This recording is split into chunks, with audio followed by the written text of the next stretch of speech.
We're bringing the world closer to your doorstep.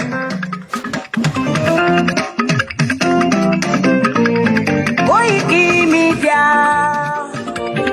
kOIKI Media, kOIKI Media. We bringing the world closer to your doorstep.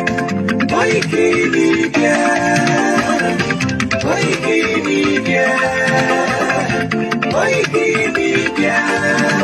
We bringing the world closer to your doorstep. Àwọn sálára àgbà yìí dá, àwa ló láṣà àti èdè. Gbígbédè lárugẹ nílẹ̀ Oòduà o, àwa gangan ni bàbá. kOIKI Media, kOIKI Media, kOIKI Media. We bringing the world closer to your doorstep. They never sabi wetin we carry for her. But if they move closer before them to sabi. I said they never know wetin we carry for body. But if they move closer before them to sabi. Ọ̀kín lọ lọ́jà ẹyẹ, ìníhùn ló ló lajú. Ẹyẹ tó lórí kòtò bí àdánwò wọn pẹ̀tẹ̀ lẹ́nu. Ká ṣiṣẹ́ fún ilẹ̀ bàbá wa, ká ṣiṣẹ́ fún ìlú bàbá wa, ká jùmọ̀ sowọ́pọ̀ ká lè gbódúdú àga. Òdúdú àkóbá lè gbé wá. Ọmọ Odùduwà ṣègìrì, ẹ dìde fún ẹ̀tọ́ adúláwọ̀, ká lè jọ jùmọ̀ gbé délẹ̀ ìlérí, ká wálé gba ògo ilẹ̀ wa, ká ṣiṣẹ́ ká lè jọ gbàdé, ká lè gbàdé adé adúláwọ̀, àwa ni mọ̀lẹ̀ tí yóò tàn káàkiri. Ọmọ Odùduwà ni wá. kOIKI Media, àwa là ń gbé tó lárugẹ. Ètò tó pọ̀jù ògbó tí wàá máa yí. Kásá. Ẹgbẹ́ polówó ọjà wá kájé gbúgbá yín jẹ. Ètò tó pọ̀jù ògbó tí wàá máa yí. À ń gbé tó lárugẹ, à ń gbàsà lárugẹ. Ètò tó pọ̀jù ògbó tí wàá máa yí. News and sports, ẹ máa rí gbọ́. Ètò tó pọ̀jù ògbó tí wàá máa yí. Ọmọ Ìjẹ̀bú alárẹ̀ mi ló ní kí n máa ké tantan. kOIKI Media, ọ̀rọ̀ lágbájúmọ̀ mi o. Máa bá ṣẹ̀rẹ̀ lọ o. Ọmọ Yorùbá nìyẹn, ọmọ Yorùbá tata o. À ń gbádùn rẹ, ọmọ Ìjẹ̀bú alárẹ̀ mi, ṣẹ́yìn ló máa fi dìbò tẹ̀ mọ́lẹ̀ o. Ẹ̀yin lọ́mọ onígbò máa ń dé máa dé máa dé. Ẹ̀yin lọ́mọ onígbò máa wọ̀ máa wọ̀ máa wọ̀ o. Igbó máa wọ̀ gbájòjì ò gbọ́dọ̀ wọ̀. Àjòjì tó bá wọ̀ bẹ̀ á bẹ̀rẹ̀ ní ẹbọra. Ẹ̀yin lọ máa náwó. Kóyìnbó tó dé, ìgbà tó yìnbó dé o. Owó náà dẹ́kun pọ̀ sí o. kOIKI Media, ṣàwa ni bàbá. kOIKI Media, àwọn ni bàbá. kOIKI Media, àwọn ni bàbá. Àdáńtọ́, àtúnpèrègèdè. Àwọn ni bàbá. Àwa là ń gbé tò lárugẹ, jẹ́ ká jọ gbọ́ o. kOIKI Media, àwọn ni bàbá. Àtúnjà fẹ́tọ̀ ilẹ̀ wa, fẹ́tọ̀ ilẹ̀ Yorùbá. kOIKI Media, àwọn ni bàbá. Ọmọ Oòduà ni wá o, kọ̀ọ̀kan. kOIKI Media, àwọn ni bàbá. Ikú tó ṣe bí lébi òsì, àdìmú bàbá iyọ̀. kOIKI Media, àwọn ni bàbá. We bring you work closer to your doorstep. kOIKI Media, àwọn ni bàbá. Afẹ́fẹ́ tó ń fẹ́ òòtún kan di oko lára ni. kOIKI Media, àwọn ni bàbá. Àpèrègèdè Olódùmarè ló fún wa ṣe. kOIKI Media, àwọn ni bàbá. Gbogbo ayé ẹ gbọ́, àwa ni bàbá o. kOIKI Media, àwọn ni bàbá. Ẹ máa bọ̀ wá ẹ gbé polówó ọjà yín wá o. kOIKI Media, àwọn ni bàbá. Odùduwà lágbédá ní òtítọ́ lágbédá ní. kOIKI Media, àwọn ni bàbá. A kì í sọ̀dálẹ̀, a kì í sọdí kẹta. kOIKI Media, àwọn ni bàbá. Àdúró tán, àtúnpèrègèdè. kOIKI Media, àwọn ni bàbá. kOIKI Koiki Media will bring you one closer to your doorstep. Koiki Media is around. To give us latest. Is around. To give us latest. Ladies and gentlemen, ẹ mú kalẹ̀ sílẹ̀, ẹ tẹ́tí ẹ gbọ́ ètò tó kojú gbogbo. ladies and gentlemen, Ẹ mú kalẹ̀ sílẹ̀, ẹ tẹ́tí ẹ gbọ́ ètò tó kojú gbogbo. Koiki Media is around. To give us latest. Koiki Media.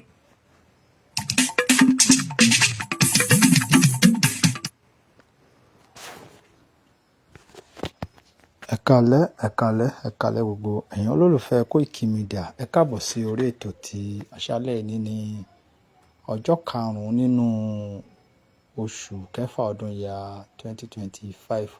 A kí gbogbo ẹ̀yin èèyàn wa pé ẹ káàbọ̀ sí orí ètò. Ẹ bá wa share ẹ jọ̀ọ́. A kí gbogbo ẹ̀yin olólùfẹ́ wa pé ẹ kú ọjọ́ méjì, ẹ kú ọjọ́ mẹ́ta. Ṣé àlàáfíà ni ilé ẹnì kọ̀ọ̀kan wa wà o? Mo mọ̀ pé àlàáfíà ni a máa wà. Mo kí yín sà, mo kí yín mà. Ẹ káàbọ̀ sí orí ètò ti alẹ́. Ẹ̀bẹ̀ tí màá bẹ̀ ẹ̀yin olólùfẹ́ wa ni pé ẹ má jẹ́ kó sún wa, ẹ má jẹ́ kó rẹ̀ wá. Ká tó wọnú agbami ètò, ẹ jẹ́ kí olúkálùkù bá ṣe yẹ kí ṣe kí yín. Mo kí tí a bá wọlé olórí ilé lákọ́kọ́ kí mo kí ọ̀gá mi pàtàkì Mr. Ọláyọmí Kóìkì, ọ̀gá ẹ káalẹ́ sà. Ta ni Ọláyọmí Kóìkì jẹ́? Báwo náà tẹ̀ ṣe jẹ́? Wọ́n jẹ́ ẹnìkan pàtàkì nínú ajìjàǹgbara fún ilẹ̀ Yorùbá. Gbogbo wa la mọ ẹni tí à ń sọ, tó jẹ́ pé tó gbé iṣẹ́ ìdání tán pátápátá, tó jẹ́ pé ẹni táwa gbà fún ni. Láftà Ọlọ́run, èmi gbà fún Ìgbòho ṣà, mo dẹ̀ gbà fún Mr. Ọláyọmí Kóìkì nítorí pé ọkùnrin, wọ́n ní àgbàlagbà ní ọkùnrin tí ń sun rárá fọkùnrin iṣẹ́, ẹni kí ló ń ṣe, ẹni àkànṣẹ́ ló ń ṣe. Mo kí yín sà ọ̀gá, ẹni jábọ̀ o, ẹni ṣìlẹ̀tẹ̀, ọwọ́ ọ̀tá ò ní bá yín o. Mo gbà ládùúrà pé lágbára àṣẹ Èdùà àtẹ̀yìn àti bàbá Bánjí Akíntóyè àti Ìgbòho ṣà, ẹ máa kó wa délẹ̀ lérí o. Mo wá tara bẹ́ẹ̀, mo kí bàbá Professor Bánjí Akíntóyè. Bàbá ẹ káalẹ́ sà o. Ẹ kú iṣẹ́ takuntakun, ẹ kú kó lè dá.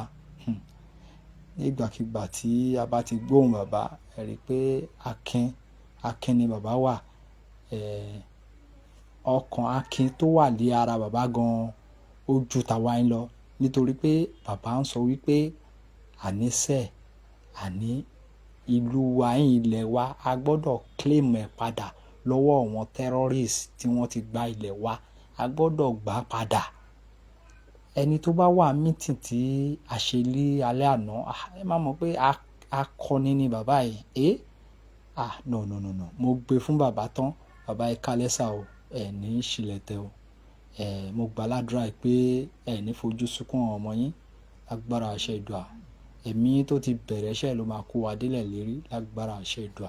Ẹ máa kó wa délẹ̀ lérí o, àní wá yín tì o. Mo wá tara bẹ́ẹ̀, mo kí olórí ogun bámbàm Ìgbòho ṣà, owó bàbá dámì. Mo kí yín sà, má jàsọ láwọn, ẹ kú iṣẹ́ takuntakun, ẹ kú ìgbáradì. Ẹ̀bẹ̀ tí màá bẹ̀ àwa ọmọ Yorùbá ni pé ẹ já gbárùkù ti Ìgbòho ṣà, ẹ má jẹ́ kó sún wa. Kò ń ṣe a lè fi ọjọ́ kan bọ́ ọmọ tó rù yóò. Gbogbo wa la mọ̀, àfi tá bá kàn tanra wa. Odidi orílẹ̀-èdè ni ibi tí a fẹ́ gbà yín, kò ń ṣe local government kan. Ẹ jọ̀ọ́ mo bẹ̀ ẹ̀yin ọmọ Yorùbá, ẹ má jẹ́ ká lésì sí nǹkan tí àwọn ọ̀tá bá ń sọ. Nítorí pé ọjọ́ tí a bá bẹ̀rẹ̀ iṣẹ́ yìí, ọjọ́ náà kọ́ ni a máa débi tá à ń lọ. Ó máa ná wa ní àwọn ọ̀pọ̀lọpọ̀ ìrìn àjò tí a máa rìn. Ó ó máa ń ná wa ní ọ̀pọ̀lọpọ̀ àwọn ìrìn àjò. Nínú ẹ̀ ni a ti máa rí àlọ́gbé Ifá janlẹ̀. Kí ni Ifá sọ? Kí ni ohun tí àwọn Kìrìsìtẹ́nì, kí ni ohun táwọn náà rí nínú àdúrà tí wọ́n ń gbà? Nítorí pé ẹnì kọ̀ọ̀kan wa, ó ní bọ́lọ́run ṣe ń fara wọn ẹnì kọ̀ọ̀kan wa. Àfẹni tí ò bá dictate ara ẹ̀. Nínú àwọn Muslim náà, kí ni ohun tí àdúrà tẹ́ ń ṣe, kí ni ohun tó ń sọ?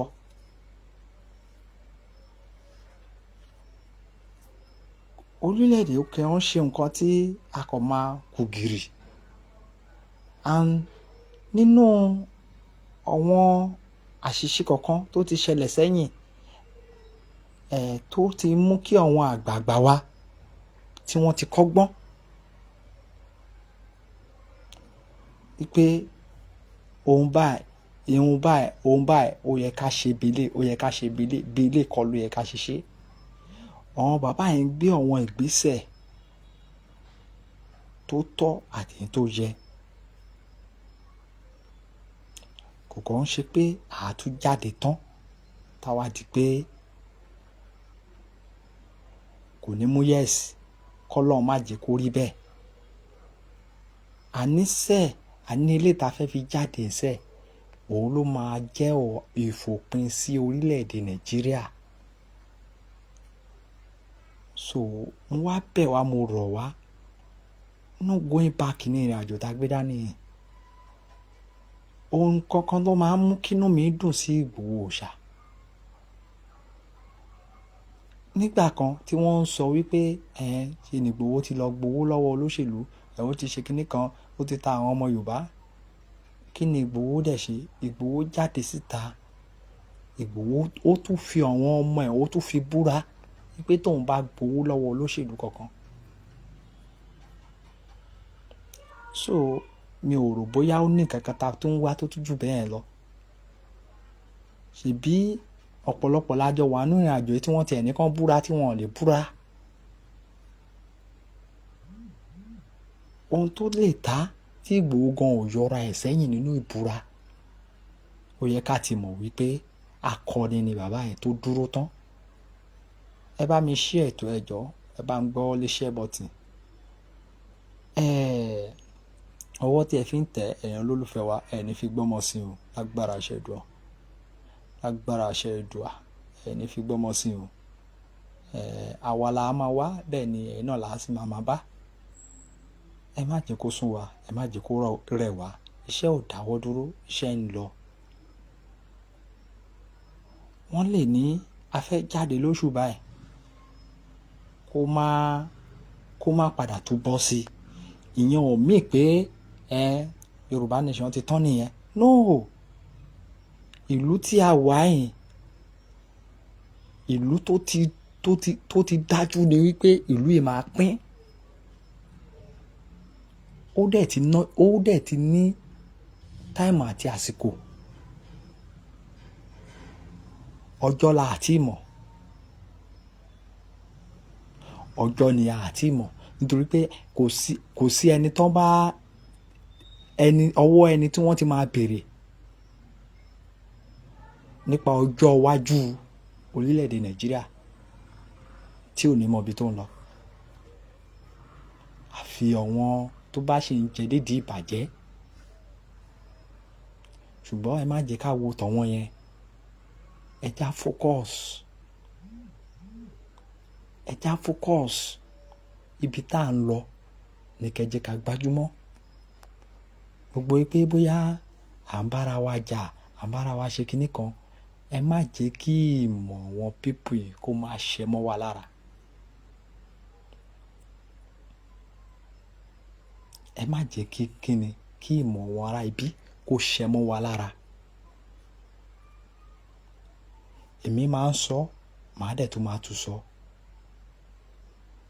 Ìgbòho Òòṣà, Ọlọ́run ni mo gbà fún o, ṣùgbọ́n mo tún gbà fún bàbá yẹn. Nítorí pé àjọ sùn àjọ jí. Bẹ́ẹ̀ ni àwa dẹ̀ mọ ètò tí bàbá dẹ̀ ṣe during that time tá fi wà Ìbàdàn, tèmi fi ní bìlífù nínú bàbá yẹn pé eléyìí ó gbóhùn tọ́ dání, ó gbé dání tán ni. Bẹ́ẹ̀ ni Ìgbòho Òòṣà dẹ̀ ti fọkàn wa balẹ̀. Ó ní ọ̀ǹtì tóun bá kó ọmọ Yorùbá délẹ̀ lérí yẹn sẹ́ kóun tó padà lẹ́yìn Nàìjíríà. Kí ló wá ń bà wá lẹ́rù? Àwọn ìgbésẹ̀ wà tá a gbọ́dọ̀ gbé gẹ́gẹ́ bá a ṣe sọ.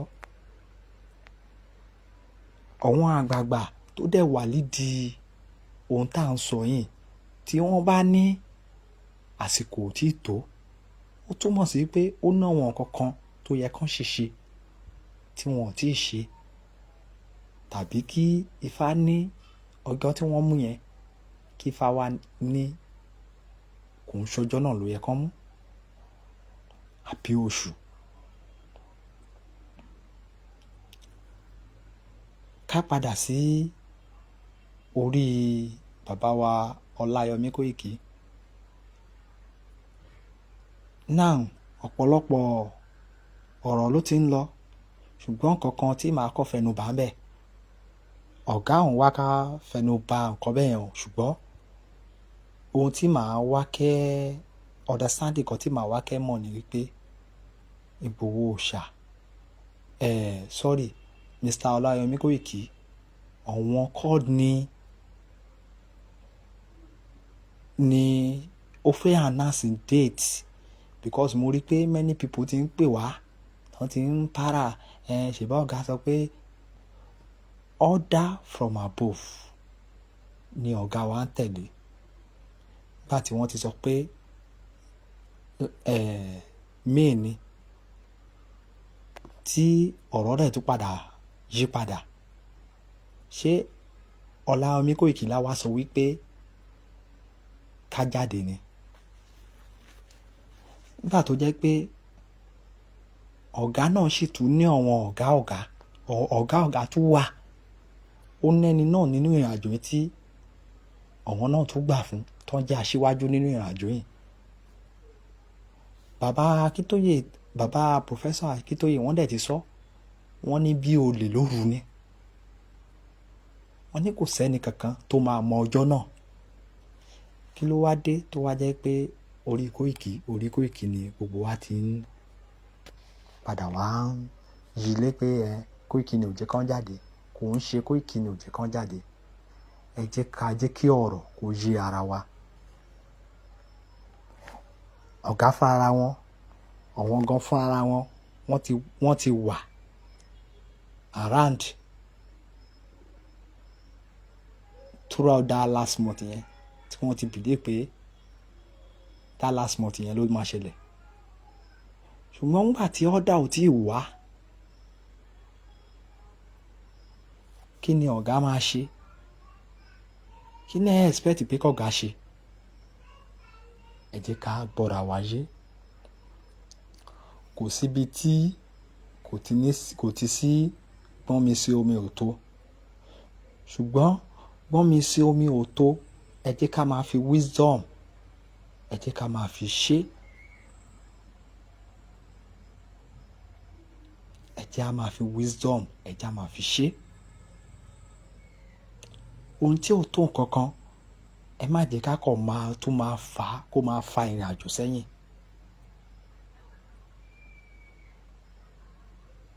Nítorí pé Fúlàní wọ́n ń múra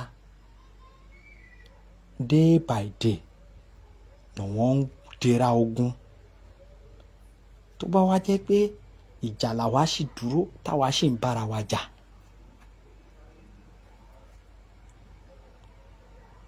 mo bẹ̀ gbogbo ẹ̀yin ọmọ Yorùbá, ẹ já focus, ẹ já ṣe kíni, ẹ já focus. Ibi tá à ń lọ ní kẹ́jì ká gbájúmọ́. Mo dẹ̀ gbàládùra pé àwọn alálẹ̀ á gbalẹ̀ wá fún wa. agbára àṣẹdùà a lè dá ṣe é. Bẹ́ẹ̀ ni a gbọ́dọ̀ ké pe àwọn alálẹ̀, a lè dá ṣe é. Àwọn tá à ń bá fà yìí, àwọn náà wọn ò dúró tọ̀sán tòru lọ́nà wọn náà ń sá kiri. Ṣùgbọ́n mo gbà ládùúrà pé ìmọ̀ ọ̀tá ò ní jọ lórí Yorùbá. Òfo lórí òfo, asán lórí asán, ọ̀tá máa mófo ní lórí ayé Yorùbá. Agbára àṣẹdùà ọ̀tá máa ṣe kí ni? Ọ̀tá máa mófo ni.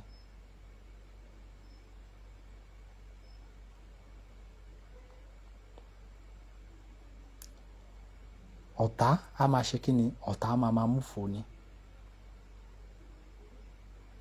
Nítorí pé ìlú wa ni ibi tí a wà yìí, ibi tí Elédùà dá wa sí nìyí, tí a mọ̀ sí orísun tiwa.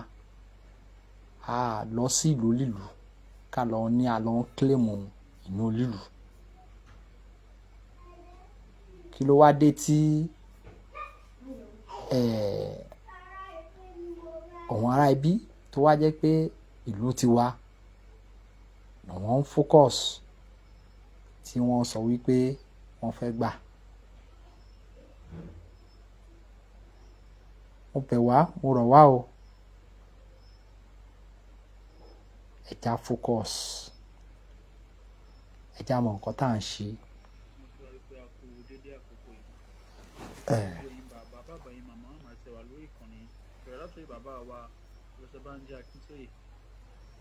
Ẹ káàárọ̀, ẹ káàsán, ẹ káalẹ́ níbikíbi tẹ́ bá ti ń gbọ́n mi. Ìfẹ́ ló dùn àpapọ̀ ẹgbẹ́ ọmọ Yorùbá. Mo bẹ̀rẹ̀ láti ọ̀dọ̀ bàbá Professor Banji Akintoye, bàbá àgbà himself. Mo kí Chief Sunday Igboho, mo dẹ̀ lo orúkọ àwọn méjèèjì láti fi kí gbogbo ẹ̀yin àgbààgbà àtọmọ kéékèèké àti àwọn tí a jọ jẹ́ ẹ̀rọ tẹ́ wà ní movement yìí, tí gbogbo wa ń jà bí a ṣe máa kí ìran wa kí ó ṣe máa kó kúrò ní oko ẹrú. Now the reason tí mo ṣe wálé ni mo ní ká tún encourage ara díẹ̀ sí ni ká dẹ̀ tún ra gbéra débẹ̀ díẹ̀. I don't want you to, I don't want your spirit to be dampened. I don't want you to be discouraged. I want you to know that nǹkan tá à ń ṣe yìí nǹkan ńlá ni o. Ó tóbi ju bẹ́ẹ̀ ṣe rò lọ o. Àwọn olórí wa wọ́n dẹ̀ ń ṣiṣẹ́ tọ̀sán tòru tàárọ̀ tálẹ́. Wọ́n ń ṣiṣẹ́ so that kí casualties kò lè wà minimize ká dẹ̀ kó dẹ̀ lè jẹ́ wípé ó máa rọrùn fún gbogbo wa. Mo fẹ́ kẹ́ mọ̀ wípé nǹkan tá a fẹ́ gbà kó ń ṣe nǹkan kékeré o. Mo dẹ̀ fẹ́ kó yin ara ẹ̀. Mo fẹ́ kó yin ara ẹ̀ nítorí wípé Ọlọ́run ká ẹyẹ fún àwọn tí ó wà tó máa support movement yìí. Ó kọjá bẹ́ẹ̀ ṣe ro. We have been in slavery camp for more than 200 years. Ṣẹ̀dẹ̀ rí àwọn tí ó jẹ́ olórí wa tó dàgbà jù wá lọ tí ó yẹ kó ja ìjà yìí sódà ká má bára wa nínú gbogbo wàhálà yìí. Àwọn ò jà ní ìdẹ̀ ní bá wọn wí púpọ̀ nítorí wípé slavery mentality ò lágbára gan. Nígbà tí màmá mi kan tí wọ́n sọ̀rọ̀ lẹ́ẹ̀kan, inú mi dùn pé so ẹ̀yin náà já sí pé inú oko ẹrú la wà, torí tí àwa kan nìkan bá ń sọ kó má dàbí pé ẹni tẹ̀ ti máa ń sọ̀rọ̀ jù. Kí ló tiẹ̀ mí gan? Brother mi, sister mi, inú oko ẹrú la wà. Mo dẹ̀ fẹ́ kó ń ro bí àwọn ẹrú, how slaves, how they reason, how they think, because a slave will always find a way to please his masters. Slavery lágbára gan. Àní kíní yẹn ti wọ mental, ó ti wọ mental psyche àwọn èèyàn wa. Ó dẹ̀ ní agbára gan. Ìjà yẹn pọ̀ gan. Ṣé mọ̀ wípé mo sọ wípé jà ìyà ọ̀nà méjì la fi ń jà. À ń jà technically, à dẹ̀ ń jà tactically. Ṣé rí àbá ti jà tactically tó bá jẹ́ wípé àwọn èèyàn wa, tó bá jẹ́ wípé àgbọ́yé, tó bá jẹ́ wípé ó yé wọn ni, tó bá jẹ́ wípé àwọn àgbààgbà wa, tó bá jẹ́ wípé wọ́n support wa ni, tó bá jẹ́ wípé wọ́n understand nǹkan tá à ń sọ ni, àbá ti jà tactically, because àbá kàn jà technically nìkan ni. Àṣebí Fúlàní ni. Fúlàní wẹ́ gan. Ẹ gbàgbé Fúlàní wẹ́ gan. Fúlàní ò ń ṣe problem wa o. Má gọ̀ rárá. Fúlàní ò ń ṣe problem. Wọ́n wẹ́. We never ready ni. Fúlàní wẹ́. Má gbẹ́gbẹ́. Wọ́n wẹ́ ṣẹ́. Igbo ò ń ṣe problem wa o. Adébí sì rántí dáadáa ní 94. Nígbà tá à ń ṣe June 12 riot. Àbọ̀mọ Igbo jà o. Tinubu àtàwọn ẹmẹ̀wà ò tiẹ̀ tí kó gbogbo ọ̀rọ̀ Igbo ní kinní kan, Igbo want to take kinní kan Igbo, wọn àti kó gbogbo rán dandan, wọn àti kó dé àti ẹ̀rí Igbo àṣẹ ní mí àbọ́ta abẹni tí ń gbà yẹn. Àbá Igbo jà ń gbà yẹn. Ọmọ fúnra Igbo fúnra wọn fúnra Igbo náà ń kó gbogbo ẹrù wọn yẹn, wọ́n yà ń padà sílùú wọn. wọ́n kàn fojú sọ ní pé ọmọ bí nǹkan ṣe ń lọ ṣé o kẹ́ lè mọ̀ wípé àwọn èèyàn wa ń ṣe ọ̀lẹ à ń ṣe ọ̀lẹ bẹ́ẹ̀ yẹn àdìdìrín tó yẹn tí ò bá ń ṣe wípé àwọn ìrànà tá a kó sí inú ìjọba ń sìn tí wọ́n ti wá kó àwọn èèyàn wa tó ti wá kó wọn ní ẹrú ṣé nǹkan tó fà á nìyẹn nǹkan tá ń jà sí nǹkan tó lágbára ni o mo dẹ̀ fẹ́ kẹ́ ẹ mọ̀ ṣe rí àwọn tí wọ́n jẹ́ bí intellectuals wa àwọn tó ti dàgbà tó ń jẹ́ professors wa tó ń jẹ́ bí doctors wa ìmí inú wọn tó tiẹ̀ nírun funfun lórí ìtàwọ̀ pé àwọn eléyìí ti kàwé tó jẹ́ pé ọ̀pọ̀lọpọ̀ wọn nígbà yẹn wọ́n ti kàwé gan tó jẹ́ pé wáyé kí òye yé wọn nǹkan tó ń pè ní slavery ìfáàmì inú wọn àgbà lọ́ọ̀yà ni tó yẹ kí nǹkan tó ń pè ní slavery yé wọn kò yé wọn o kò yé ọ̀pọ̀lọpọ̀ wọn nítorí wípé slavery ní agbára gan ọmọ àní ọ̀pọ̀lọpọ̀ wọn sẹ́ẹ̀ tó yẹ kó jẹ́ pé wọ́n wá bí ìlú wa ṣe máa dàgbà sókè tó yẹ ká wà into production ká máa manufacture nǹkan kó máa ṣe yẹn ló máa bá wọn òyìnbó náà ni bọ́n ṣe máa sọ òyìnbó tẹ bá rí ọ̀pọ̀lọpọ̀ wọn nínú tv wọ́n máa sọ òyìnbó ní kàǹgbàkàǹgbà ṣẹ̀dẹ̀ mọ́ pé àwọn bàbá wa ń gbà yẹn kò yóò yá wọn náà táwọn bá sátìrẹ́ tó ń sọ òyìnbó wọn ẹ rí kíní ni bó ṣe ń sóyìnbó ọ̀pọ̀lọpọ̀ wa in fact wọ́n ti sẹ́ndì wa lọ sí school for wrong reason wọ́n á ní kó lè gbóyìnbó àfi bíi pé èdè òyìnbó yẹn ló máa manufacture nǹkan rí the world was moving at an alarming rate as far back as 17th century náà ti ń ṣe steam engine náà ti ń develop textile machine and so on like that iron production as far back as 18th century electricity táwọn ò ní náà ti ń ṣe electricity náà ti ń ṣe automobile náà ti ń ṣe so many other things náà ti ń ṣe telephone so many innovations àwọn ò máa ṣe nǹkan kan kí làwọn tí táwọn òbí wa tán rán lọ kàwé ńgbà yẹn ṣe èèbó ni àfi kan sáà ti sòyìnbó as far back as 19th century things have become digital wọ́n ti introduce computer internet automation automation of things àwọn ò máa ṣe nǹkan kan robotics ti wà látìgbà yẹn àwọn ò máa ṣe nǹkan kan àfẹ́bóyè ordinary toothpick àmà lè ṣe nílùú wa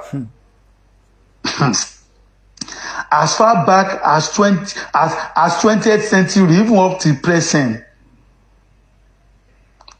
lamati ní internet of things artificial intelligence big data blockchains AI and so many things like that àwọn ò máa ṣe nǹkan kan at now at 2025 a ṣì ń bá Fúlàní yẹn kán má dẹran wọ́n ń dẹran lójú títì wọ́n ń dẹran nínú igbó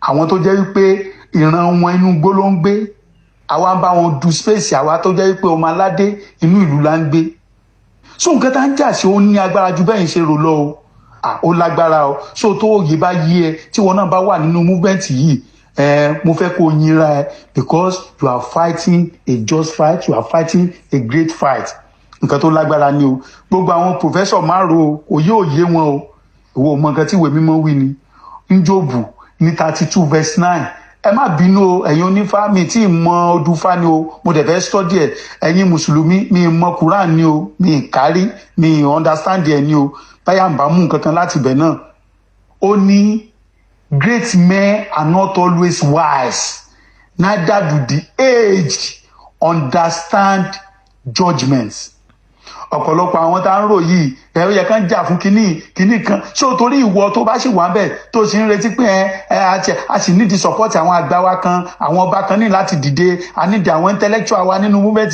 máa tàn rẹ o òye wọn o do you know as at now some people are still even fighting for one Nigeria tó bá ti rí wọn tó bá ti ní one Nigeria irọ́ ni o olè ni wọ́n o if you see anybody it doesn't mean it's your pastor or your imam or your afa or your bishop or your politician or whatever tán bá ti ń sọ one Nigeria o ti mọ̀ pé they are either criminal or criminal intent or a fool or a gullible person màá kúkú ṣàlàyé ẹ̀ fún yín who is a criminal ṣe rí gbogbo àwọn politician yín tán pariwo one Nigeria tán jà fún one Nigeria criminal ni wọ́n o gbogbo wọn mọ̀ pé kò sí nǹkan tó ń jẹ́ one Nigeria irọ́ ló wà nù one Nigeria o ṣé one Nigeria tó jẹ́ pé góòdì sàǹfàrà fún sàǹfàrà ni bọ̀ ọ́ìlì Niger Delta fún gbogbo Nigeria ni ṣé one Nigeria tó jẹ́ pé ní nọ́ọ̀tì àwọn èèyàn sọ pé àwọn ń ṣe sàríà ṣùgbọ́n owó tó ń jáde láti inú ọtí wọ́n ń fọ́ ọtí bẹ́ẹ̀ bọ́ owó tó ń jáde láti inú ọtí àwọn ń gbà wọ́n lè gba táàsì látòrí ọtí wọ́n Nàìjíríà ṣé wọ́n Nàìjíríà tó jẹ́ pé oil block tó yẹ kí gbogbo ìlú kí wọ́n fi máa tún lù ṣe àwọn nǹkan pín mọ́ra wọn lọ́wọ́ wọ́n Nàìjíríà máa tàn rẹ o tó bá ti réyàn tó bá ti sọ wọ́n Nàìjíríà kò ti mọ̀ pé that person is a criminal. Another set of people that are fighting for one Nigeria are people that have criminal intent. Presently, àwọn yẹn ò sí government o, but wọ́n ti promise wọn pé don't worry by 2027 ìwọ ló máa jẹ chairman kìíní kan. Òun náà máa jà fún wọn Nàìjíríà. Ó mọ̀ pé bó o ti ẹ̀rí ṣe ń sìn. Òun náà gbọ́dọ̀ jẹ́ ń bẹ́ẹ̀. Ó gbọ́dọ̀ jẹ́ ń bẹ́ẹ̀. Criminal intent. Irú wọn ló máa ń fight for one Nigeria. Irú wọn ẹni máa ń láwọn wà lọ́pọ̀síṣà àwọn bí tó bí and things tí wọ́n á ti wò pé báwọn wọlé sí àwọn náà ṣe máa wọlé aláwọn náà gbọ́dọ̀ jẹ́ tí wọ́n ní wọn ní nǹkan kan fún yín o nǹkan tí Kọ́lá máa jẹ ní Kọ́lá ń wá káàkiri o. Then we have foolish people. Tó o bá rí foolish people má wo jẹ́ǹtì kọ́kọ́ gbé ẹ débẹ̀ náà. Who are fools? Because tá bá tiẹ̀ understand tá bá ṣe explanation wípé okay o ta ni foolish people yẹn o lè má yé wa o. Foolish people are people that has abandoned knowledge. Àwọn people yìí they don't want to see reason. Those people they like deceiving they like deceiving themselves. Ẹ máa rí wọn lórí TV yín ṣóyè yín. Àwọn people ẹ máa rí wọn lórí TV yìí wọ́n máa analyse this government kìnìkan at the time of Yar'Adua this government.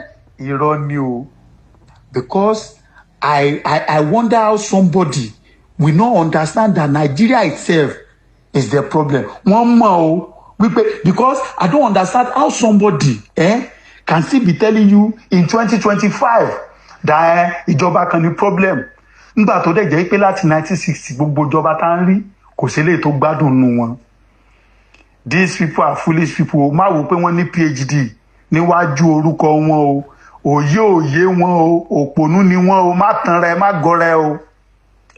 Ànímọ̀ nǹkan tiẹ̀ tún dìde sẹ́ẹ̀ tó lọ sórí TV ó ní regional ni we need region we need to get region. Mo kàn ń wò ni pé ẹni tá ń sọ ẹ́ dẹ̀ ní PhD o ní 2025 kò sì ló sì ń jà fún regional torí Ọlọ́run torí Ọlọ́run nígbà tí ó ní opportunity tí wọ́n fún ẹ pé ṣé ká gba a ní chance a ní opportunity láti gba òmìnira total freedom kí wọ́n dẹ̀ sì ń jà tó kan fìlà mórí tó ní partial freedom náà la máa gbà.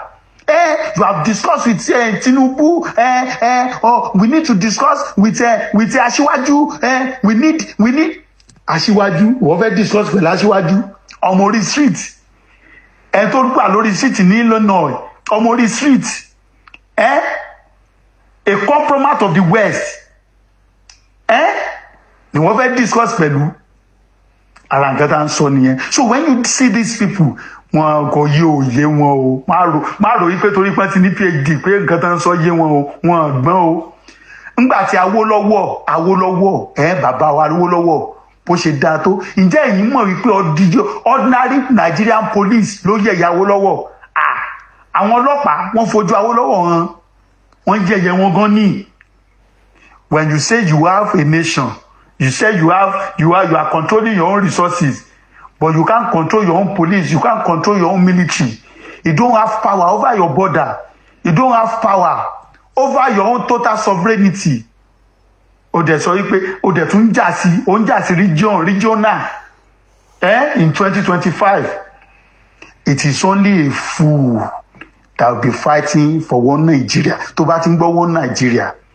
And who are the last set of people to fight for one Nigeria? Àwọn èèyàn náà pọ̀ jù nínú àwọn èèyàn wa o. Àwọn màmá wa, àwọn ọ̀nkù wa, àwọn àǹtí wa, àwọn bàbá wa, àwọn àbúrò wa, àwọn ẹ̀gbọ́n wa, wọ́n wà nínú category. They are the gullible people. Ṣé ra àwọn èèyàn yìí? Àwọn ni gọ́ọ̀mẹ̀ntì, àwọn ni àwọn politician, criminal politician yìí. Tí wọ́n máa ra 5,000 fún wọn máa fún wọn láǹkárá ọ̀pá 5. Wọ́n máa ra gàrí ráàsì fún wọn pé kán lè dìbò fáwọn. Àwọn náà máa ń tàn wípé Nàìjíríà sì máa bẹ́tà. Nàìjíríà sì máa bẹ́tà. Ọmọ àní mo sì rántí ní 1994 95 96 èmi gbọ́dọ̀ ń kú mi kan lérí àbí kan tó ń pè ní bàbá àṣàlẹ̀ nìbàdàn ibẹ̀ yẹn súnmọ́ òjè báyìí.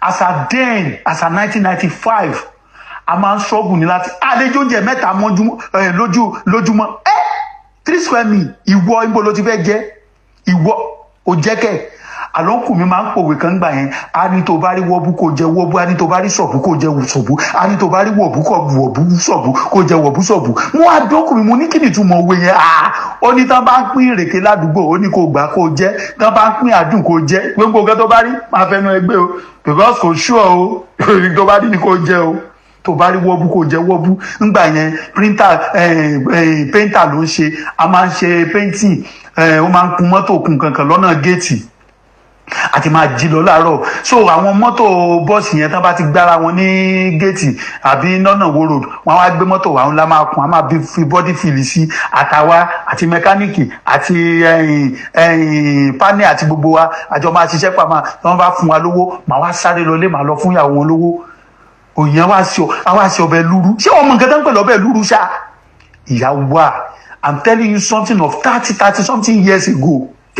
So if somebody is telling you pé Nàìjíríà ò lè dá kò ń ṣe ní Nàìjíríà bàjẹ́ o ó ti bàjẹ́ tipẹ́ there are levels to poverty o àjẹtú ìjọ òun mọ̀ pé bá a ṣe tòsí tó ń gbà yẹn so tó mọ̀ pé àwọn kan tún wá tòsí jà wá lọ ṣá kẹ́ lè mọ̀ pé a ti wà nínú ìyà tipẹ́ o tẹ́nìkan bá ń tẹ̀ Nàìjíríà máa da irọ́ ni o olóòbù ni wọ́n irọ́ náà pa wọ́n ń tẹ̀ ni o there are levels to poverty àní mo rántí ọjà kan wà ní Mùṣín wọ́n ń pè ní ọjà Ojúwòye nǹkan kan ṣe jẹ́ sáré gbé ẹ débẹ̀ mo rántí some years ago ọ̀rọ̀ tí mo tún fẹ́ sọ bí ọ̀rọ̀ 15 years ago ni o so ìgbà yẹn mo ní ọ́fíìsì sí Mùṣín àyàwó mi bá pè mí pé kí n rẹran bọ o mo wá kó lọ́fíìsì ó pẹ́ báyà bíi 10 àbí bíi 10 pm àbí bíi past 10 mo wá lọ sójúwòye so ráwọn bọ́ìsì kan wà lójúwòye yẹn máa ń tẹran ẹgbẹ̀gbẹ́ títì náà máa ń tòsí alẹ́ náà máa ń jáde so tó bá ń lọ tó ń lọ kó tó dé kí lórúkọ junction yìí o mo ti gbàgbé àwọn ọ̀nà yẹn pedestrian bridge kan báyìí wàá máa wò kó tó débi ọjà Awólọ́wọ̀ yẹn wàá máa wo pedestrian bridge yẹn lọ́ọ̀kan báyìí kó tó débẹ̀ làwọn bọ́ìsì yẹn máa ń tò sẹ́gbẹ̀ẹ́ títì báyìí so n bá lọ bẹ̀ níjọ́ ìjà ẹ̀ máa ṣẹlẹ̀ ìyá sákì àti ìyá kìnnì kan náà máa ń jàjà yìí kí ló fàjà nígbà mo gbọ́ nǹkan tó fàjà ọmọ ẹ̀rù bà mí èmi gan délé mo tún ròyìn fún ìyàwó mi kí ló ṣẹlẹ̀ sórí tó àwọn pípù yẹn tán bá ń tẹran ẹ̀ so mọ̀ yín pé nǹkan kan wà tán ń pè ní àsámégun so rà àsámégun yẹn ó sì àwọn èèyàn náà máa ń ra àsámégun ó ní ẹran ó tún wá ní egun díẹ̀díẹ̀ so ti yẹ so wá rí nǹkan tán wá kó àtàn máa ń pè ní egun sàn sórí egun sàn yẹn ìyẹn ò lẹ́ran rárá kò lẹ́ran lára rárá egun lásán ni just ordinary bone egun lásán ni tán bá ti gbé ẹran yẹn jáde báyìí o mọ̀ tán bá ti gbé ẹran jáde báyìí egun yẹn wàá ti rí báyìí wọ́n á kàn ra fi ọ̀bẹ wọn yẹn wọ́n á kàn ra fi yọ ni so àwọn pípù yẹn wọ́n máa ń ní bíi abọ́ kan wọ́n máa ń ní bíi ike ọ̀dà yẹn àbí bíi nylon kan máa ń gbé sábẹ́ ó máa ń wà lábẹ́ tébù wọn so yẹ so àwọn egun yẹn wọ́n á kàn máa jù síbẹ̀ wọ́n á máa jù síbẹ̀ sórí tán bá wá tajà tán tán bá ta gbogbo nǹkan tán lálẹ́ so wàá regun yẹn àwọn ìyá kan tí wọ́n máa ń tò sẹ́yìn wọn wọ́n máa ń dó sẹ́yìn wọn wọ́n á fi borùn sórí báyìí wọ́n máa tò sẹ́yìn wọn wàá rí sí wọ́n máa kí wọn ẹ̀pẹ̀lẹ́ ọkọ mi o ẹ̀pẹ̀lẹ́ ọkọ mi o wọ́n á ti tò sẹ́yìn wọn sórí táwọn yẹn bá ti tẹran tán báyìí wọ́n á kàn gbé egun yẹn fún wọn ní egun yẹn làwọn ìyá yẹn wọ́n á máa jà sí wọ́n á máa pín òun á gbé lọlé nígbà tí mo rí kí àwọn yẹn so àwọn méjì wọ́n á ń jà sí egun yẹn ìwọ ló gbà lánàá kìnnìkan ṣe bí wọ́n wá lánàá o kò yẹ kó wálé ní kìnnìkan náà ń jà sí egun yẹn egun ẹran tán yọ làwọn kan pín egun ẹran yẹn náà máa kó lọlé ni wọ́n á lọ fi ṣe oúnjẹ fáwọn ọmọ wọn nígbà tí mo délé tí mo ròyìn fún ìyàwó mi ṣé àmọ́ yín pé mi náà kí n tó lọ ra ẹran ní Ojúwòye láago 10 alẹ́ kẹ́ ẹ lè mọ̀ pé mi náà kò ṣe pé èmi náà kò ṣe pé mo wà òkè o ṣùgbọ́n ọmọ sórí bí mi ṣe wà òkè tó ìyẹn ló tún wá jẹ́ kí n mọ̀ pé there are levels to poverty irú wọ tàbí irú wọ tó jẹ́ pé egun abẹ́ tébù yẹn náà fi bú ẹ̀ dàgbà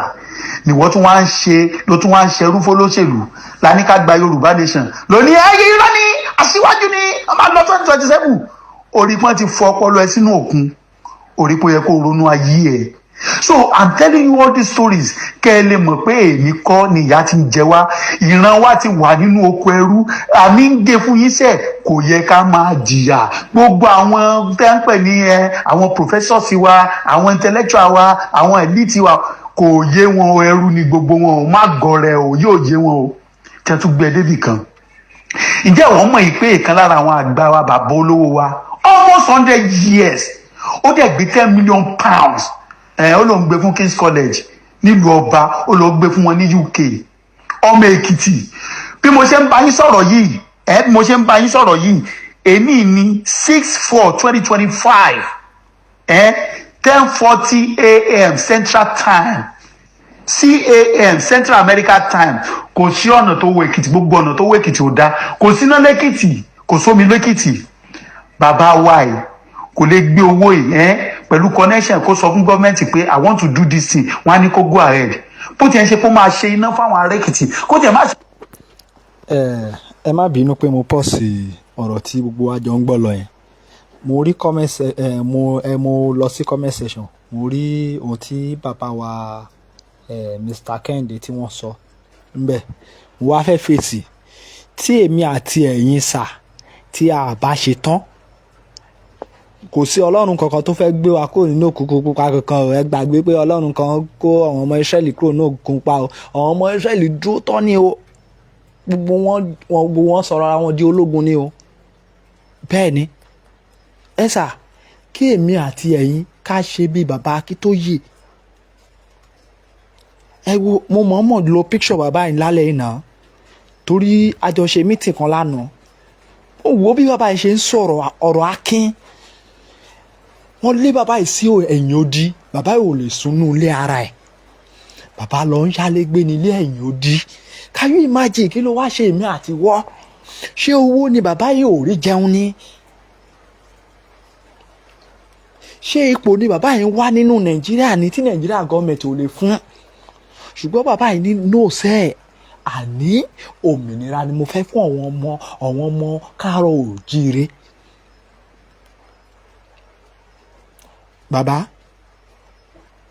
Bàbá wa, ẹja gbàgbé nípa pé bóyá Ọlọ́run kó àwọn ọmọ Ísírẹ́lì kúrò ní òkun pa o. Àwọn ọmọ Ísírẹ́lì ṣe bí ológun ni o. Gbogbo wọn sọ̀rọ̀ àwọn di ológun ni o. Ẹ jẹ́ ká gbàgbé o. Ọlọ́run ò ní sọ̀kalẹ̀ wá bá wa fèsì ogun Fúlàní o. Èmi àti ẹ̀yin àjọ múra tán ni. Ẹ wo ewu tí ń bẹ lórí bàbá yìí. Kọ́ wá gbọ́ pé at the age of 90 years bàbá kọ́lé kò lè gbénu ilé yẹn nítorí èmi àti ìwọ. Èmi àti ìwọ tí bàbá yìí wá lo ewu orí láti máa jà fún náà la tún wá kóra wa jọ, ta tún wá ń da ṣọ́ọ̀gù rú, ta fi ìjà tí a fi ń da ṣọ́ọ̀gù ìrú. Ẹ já níbẹ̀rù Ọlọ́run o. Ẹlòmíì àtẹ̀tú sọ lọ á tún sọ bọ̀, a tún ní bàbá yìí ó tún fẹ́ endorse Tinubu ni. Irọ́ ni bàbá ń pa fún yín. Can you imagine that?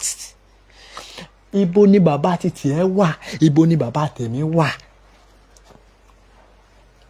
Láti ìgbà tí 1940 amalgamation ti expire, ibo ni èmi pẹ̀lú ẹ wà? Bàbá ìwà ń ké pè wá, àwa jókòó abẹ̀ sí ń da ìrìn àjò yìí tó yẹ kó ti súnmọ́. Ká ní pé bí bàbá Akíntóyè ṣe gbé ìrìn àjò yìí dání ni àwa tó kù ṣe gbé dání. Mò ń sọ fún yín, a ti bọ́ kúrò nínú oko ẹrú Nàìjíríà. Bẹ́ẹ̀ ni, tó o bá gbà mí gbọ́ ìwọ ló mọ̀, but ohun tèmi mọ̀ ni ní Israel tí gbogbo wọn á pariwo lẹ́ni.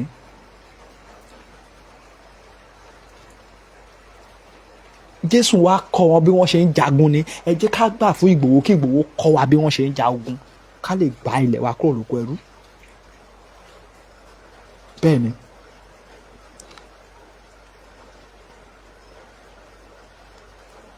Ọlọ́run ọba á tì wá lẹ́yìn o.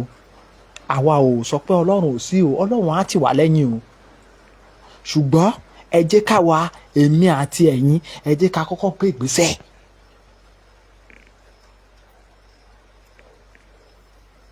Yorùbá nìkan kan ni Ọlọ́run ọba dá sí gbogbo àgbálẹ̀ ayé o.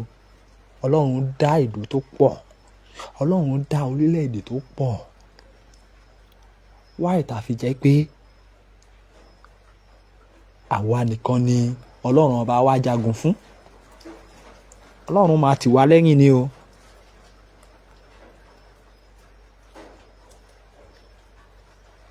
Ọlọ́run ó máa tì wá lẹ́yìn ni. Kò ń ṣe pé a máa sọ pé Ọlọ́run tó kó ọmọ Ísírẹ́lì kúrò ní àwa fún ara wa tí a bá ṣe tán a máa sọra wa di kíni, a máa sọra di ológun. Bẹ́ẹ̀ ni ẹja máa enjoy bàbá yẹn lọ bí a ṣe ń gbádùn bàbá yẹn lọ látẹ̀kàn, ẹja máa gbádùn wọn lọ. Ẹ bá wa share ètò, ẹ jẹ́ kó kí náà ẹ máa tàn for 12 hours kó jẹ́ pé òun ló ṣe directly 10 million pounds máa parí ẹ̀ because kò ń ṣe iṣẹ́ táwọn ìjọba gbé jáde òun ló máa gbé jáde. Kó wá àwọn contractor kan ṣe tàbí kó ní òkè òun tí ẹ fẹ́ ṣe ọ̀nà sí gbogbo ìlú òun 10 million pounds yẹn máa parí ẹ̀. Tàbí kó ní rárá kò sí omi lẹ́kìtì òun máa ṣe omi ìkàndú ó lè ṣe tó jẹ́ pé omi ó máa yọ ní gbogbo ilé Èkìtì kó ṣe fún gbogbo wọn tó dẹ̀ jẹ́ pé àwọn èèyàn máa rántí ẹ̀ pé àwọn bàbá wa lágbájá báyìí ló ṣe omi báyìí sílùú kókó orúkọ ẹ̀ sí gan ká máa sọ pé afẹ́ water afẹ́ light ni. Ṣùgbọ́n kí la rí 10 million pounds ó lọ gbé fún òyìnbó aláwọ̀ funfun tó kó ìran bàbá rẹ̀ lẹ́rú. King Charles àwa lọ sí school yẹn wọ́n wá ní we receive some fund from Nigeria. Àwa ní Nigeria àwọn tí grandma mi kó bàbá wọn lẹ́rú nìyẹn. Ọmọ ẹrú ó ti kówó padà wálé. For you to know pé òye òye àwọn people wa o. Ìran bàbá wa sì wà nínú ìgbèkùn, a wà nínú oko ẹrú, a wà nínú movement yìí aláǹwá owó. Èmi tí mo ń ṣiṣẹ́ power mo tún wá ń struggle láti fowó sílẹ̀. Èèyàn kan nínú wa dẹ̀ ní 10 million pounds àní mo ń sọ fún yín sẹ́ gbogbo owó tá a fi máa jàjà ẹ parí inú Nàìjíríà bẹ́ẹ̀ náà ló wà. So if you are waiting for this our elders or some of these our elites ọmọ oyè òye wọn o ẹrú will do everything possible to satisfy his enslaver. So Amẹ́ríkà lè ní wa Amẹ́ríkà ń gbowó wọn lọ síta o. Ṣé o mọ Jeff Bezos tó ní Amazon right ìyàwó ẹ̀ kan wà Makanso àbíkítẹ̀ lórúkọ ẹ̀ ó divorce ẹ̀ some years ago maybe like 2 years or 3 years ago ṣó yẹ. So tán bá dé divorce ń bì settlement wọn máa ń high gan. So mọ̀ pé nígbà tí woman yẹn gba owó ṣó yẹ ó gba owó she got money, she got settlement round into billions of dollars. Ọmọ owó yẹn ó dẹ̀ pín káàkiri kò pín jáde o inú Amẹ́ríkà náà school tó ọmọ tèmi ń lọ GPISD $16 million ló fún wọn pé kàn fi máa fún wọn lóúnjẹ kàn fi máa tọ́jú wọn pé people àwọn tó jẹ́ pé àwọn parents wọn lówó dáadáa they are less privileged pé kàn fi máa fún wọn lóúnjẹ kàn fi máa $16 million ló fún school tó ọmọ tèmi lọ this city school ọmọ tèmi $16 million bó dẹ̀ ṣe pín káàkiri nìyẹn. Kò máa kówó yẹn kó lọ sí China kò máa kó lọ sí Europe ó ná sínú Amẹ́ríkà náà ni. Dọ́là ó sì wà ní GPISD wọ́n sì máa ń sọ pé ẹni báyìí ó fáwọn lówó báyìí. Kẹ́ lè mọ̀ wípé ẹrú ni àwọn èèyàn wa òye òye wọn o. So tó bá wà nínú movement yìí tó yẹ yí ẹ tó wà níbẹ̀ tó wá ń dàbí pé kíní kan ọmọ má ro òmò nǹkan tó lọ́n ṣe fún ẹ àánú lórí gbà o. And let me tell you orílẹ̀-èdè wa máa gbà má gọra ẹ̀ àlẹ́ mi sọ fún ẹ mo ti ṣàlàyé nǹkan kan nínú previous audio mi ní nǹkan tó ń pè ní lérèwé sórí léèwé yẹn sẹ́ nǹkan yẹn ni ṣóyẹ ẹ̀bọ ò tí ì sanwó ẹ̀ tán so ìjọ tó bá ní tọ́rọ̀ wàá mú lọ ìjọ tó bá ní kọ́bọ̀ wàá mú lọ. Èmi ń sọ fún ìwọ tó ń gbọ́ mi sẹ́ Yorùbá nation ìsànléèwé presently torí ẹ̀ ló ṣe sọ sórí tó bá jẹ́ pé tọ́rọ̀ lóní tó bá jẹ́ pé kọ́bọ̀ ìwọ fi sílẹ̀ sínú movement yìí tí kòkì bá la fẹ́ ra dùn ìwọ dẹ̀ contribute owó ìwọ fi sílẹ̀ tọ́rọ̀ kọ́bọ̀ tó bá ní máa fi support movement yìí ṣòye kò nídìí kó gbé 1 billion wàá má wọrí ànídìí 1 billion $10 ìwọ fi sílẹ̀ 100,000 ní 200 ìwọ fi sílẹ̀ ó níṣẹ́ tó máa ṣe tí wọ́n bá náà fẹ́ gbàdúrà tó bá jẹ́ gbàdúrà ni wọ́n lè gbà ṣóyẹ ìwọ olówó ìwọ dẹ̀ gbàdúrà yẹn kò fi máa ran movement yìí lọ́wọ́ tó bá jẹ́ pé kí wọ́n sọ fáwọn èèyàn ni tó bá jẹ́ pé ẹnu náà ìwọ máa ṣe tiẹ̀ ìwọ náà ń san owó níwọ̀nba tó ní sódà kí ìrìn kó fi lè gba ìtúsílẹ̀ nínú ìdè mi gbogbo àwọn tá a pè ní intellectual wa má dá tí wọ́n bá ń sọ̀rọ̀ lórí TV má fọ́ o nǹkan tí Kọ́lá máa jẹ ni Kọ́lá ń wá o má wò pé torí wọ́n ti wọ súùtì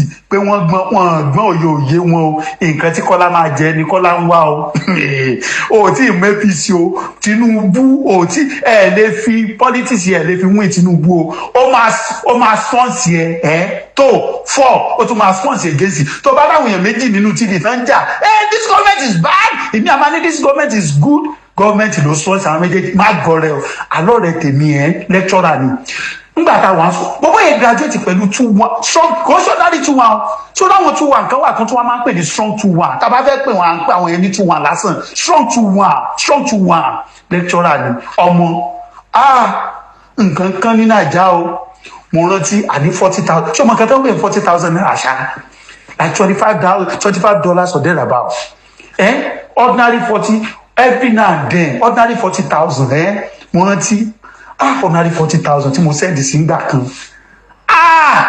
àló ó tún send mi message ó tún ṣe audio thank you so much kí mo wò pé mo dẹ̀ fẹ́ lè máa sunkún pé bọ̀bọ̀ yìí ní brain gan ṣùgbọ́n Nàìjíríà máa ń ba yéèyàn jẹ́ ni Nàìjíríà máa ń ba yéèyàn jẹ́ so irú ọ̀rẹ́ mi yẹn tó jẹ́ lecturer irú ọ̀rẹ́ mi yẹn kí Tinubu wá fún ní 10 billion kó wá ní kó lọ sára TV pé kó lọ sọ̀rọ̀ nípa APC ó máa sọ gbogbo ẹgbẹ́ òyìnbó náà ó máa sọ fún ẹ lórí TV pé we need to die for Tinubu what are you talking about we need to die tó bá rí gbogbo tán pariwo lórí TV bí ìpọ́n fẹ́ jàgbẹ́ lọ́ní this government how can you be blaming me. má dá wọn lóhùn olóògùn ni wọn ìtàn máa jẹ náà wá káàkiri èyí tí Kọ́lá máa jẹ ní Kọ́lá ń wá everybody is trying to survive.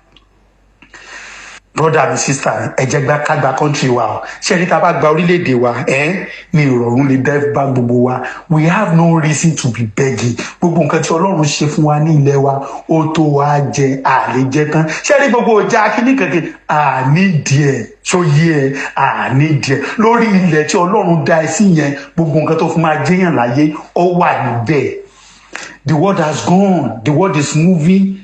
Nígbà tí mi sọ pé we are like more than 100 years behind the rest of the world in 2025 nínú àlómi àlọ́nà tó yẹ kí gbogbo akátètè gba orílẹ̀-èdè wa ká jókòó bá a ṣe máa develop orílẹ̀-èdè wa bá a ṣe máa wọ production line and manufacturing lines kò ń ṣe àwa ló yẹ ká jókòó ká máa bá Fúlàní dísàdì wọ́n yín bí lẹ́ máa kó màálù gbà má kó màálù gbọ́nú oko in 2025 ní bísínẹ́sì pẹ̀lú Ìgbò ní bísínẹ́sì kò sí nǹkan tó jọ kàn wá papọ̀ they would have been better being a neighbor of ours. ẹ̀yin èèyàn mi ẹ dìde o ẹ má gọra yín kò sí nǹkan tó ń jẹ́ wọ́n Nàìjíríà tó bá ti réyàn tó ń tọ́ wọ́n Nàìjíríà kò ti mọ̀ pé criminal ni o it's either the person is a criminal intent a foolish person or a gullible individual ẹ má gọra yín o. Yoruba nation, there is no pausing, there is no stopping, there is no going back. Àwọn àgbàlẹ̀ wa orílẹ̀-èdè wa dẹ̀ máa fine gan ìlú wa máa fine gan máa wọ̀ má sì díẹ̀ débẹ̀ díẹ̀ ni ìlú wa máa fine gan o má gọrẹ o always remember Yoruba nation lẹ́yìn Yoruba nation náà tún ní adára fún wa ẹ ṣé gan God bless you. It's very clear. We made a declaration saying that it's too late for restructuring in Nigeria. You will remember in 1962 there was a massive problem in Nigeria when Awolowo was arrested. Our people talked to us. There was crisis for over 4 years that led to the coup. There was a Yoruba meeting of elders called the Yoruba Leaders of Thought. We relented. The thing continued. Yoruba has continued to lose ground since that time. In 1993, there was the annulment of the June 12 election. Shiju Ade, the former Oni, spoke and said Yoruba should go ahead and conduct an election. We did. It led to nothing. The same thing happened in 1998, just before the handover to the democratic elected government. Yoruba did not want to go for anything like Nigeria again. But then it failed. Look at where we are. Yoruba has been losing ground since 1914. And we are just tired. We are done for restructuring. It's too late for restructuring in Nigeria. It's too late for sovereign national conference. It's too late for resource control. What we want now is Oduduwa Republic. And we are very categorical about that. We have made that very clear. We have made declarations.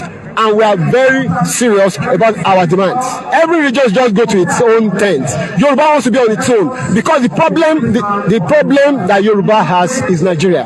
Nigeria is the problem, is the impediment to Yoruba development, is the impediment to Odua development. Without Nigeria, we won't be where we are. 1960, we were far ahead of South Korea and North Korea. We were far ahead of China even. We had television before France. We had radio before South Africa. Now look at where we are today. I think it's a shame that even any Yoruba man can be talking about restructuring at this point in time. What are we restructuring? This country that is already shot to pieces? I don't think that's what we want. But they are always talking about giving Nigeria a chance. The patience of Yoruba with Nigeria has come to an end. ẹ ṣé gan ni gbogbo olólùfẹ́ wa tí ẹ ti darapọ̀ mọ́ wa látẹ̀kan.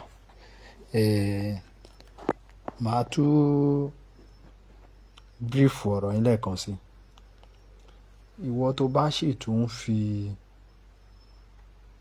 bàbá àgbàlagbà yẹn, bàbá 90 years, bàbá emeritus Adébánjí Akíntóyè, tí o bá sì ń fi bàbá yìí ṣeré this time around, ó yẹ kó ti mọ̀ pé owó orí á bá ẹja o, ó yẹ kó mọ̀, because a need láti consider bàbá yìí, nítorí pé bàbá yìí, bàbá tí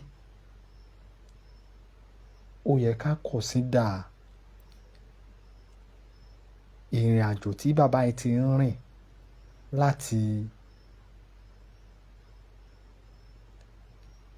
year 2020 títí wá di àsìkò yìí. A ti rí ìgbà tí Nigeria government lọ bà ilé bàbá Akíntóyè jẹ́. Kódà wọ́n tún lọ bà ilé ọmọ wọn náà jẹ́.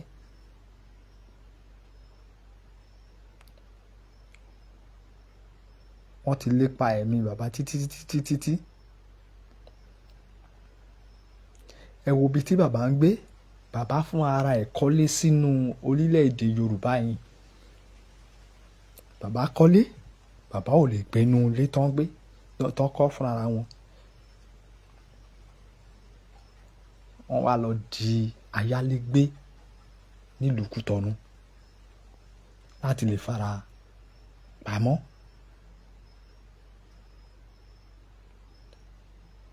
Ǹjẹ́ ó wá tọ́ sí èmi àti ìwọ láti wá máa sọ wípé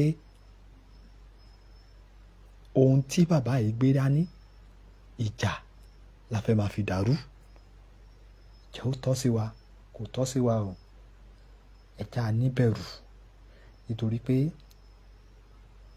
èmi á máa béèrè lọ́wọ́ ẹ, màá dẹ̀ máa béèrè lọ́wọ́ ara mi. Níbo ni bàbá titi ẹ wà? Níbo ni bàbá tèmi wà? Láti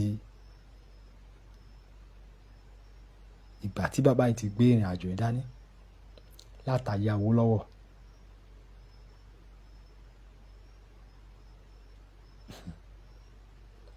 Ẹ já rò lẹ́ẹ̀mejì.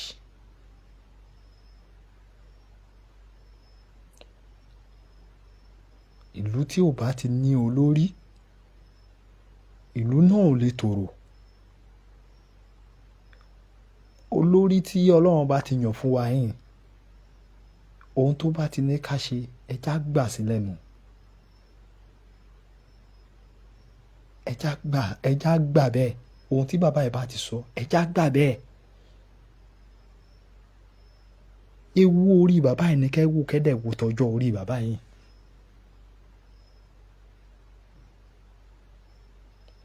Nítorí pé tí èmi àti ìwọ tí a bá gbé ìrìn àjò yìí dání bí bàbá yìí ṣe gbé dání tán yìí, àá ti kúrò nínú gbogbo ibi tá a ṣe wá, àá ti kọjá lọ sínú ibi tá à ń fẹ́. Tí a ti wá máa celebrate bàbá yìí, bàbá yẹn ni tó yẹ ká sì celebrate ni kí bàbá tó jáde láyé. Ẹni tó yẹ ká sì celebrate at least. Ọlọ́run ló ní gbogbo nǹkan lọ́dọ̀, but at least 10 years ká sì máa fi celebrate bàbá yìí pé bàbá wa bàbá dáadáa. Ní mo mọ̀ pé Ọlọ́run bá máa bá mi lọ́ra ẹ̀mí bàbá. Rírò ní tènìyàn, ṣíṣe ní tọlọ́run ọba. Mo mọ̀ pé Ọlọ́run bá máa bá mi jẹ́ kí bàbá lo 100+ ilé ayé. Àṣẹ Èdùmàrè. Bàbá dáadáa, bàbá tó mọyì ọmọ.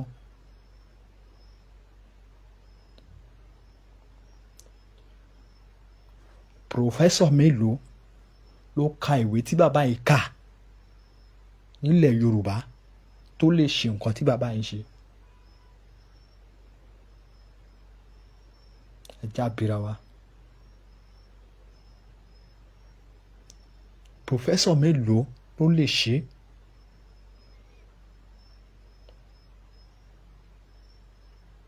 Mo wo àwọn history ìyàwó bàbá nígbà tá a ṣe burial ìyàwó bàbá. Mo wo àwọn history ìyàwó wọn. Wọ́n pé so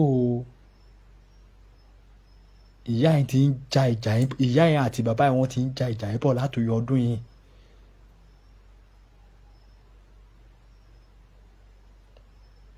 Ẹnu yà mí lọ́jọ́ yẹn pé bàbá ẹ gbìyànjú,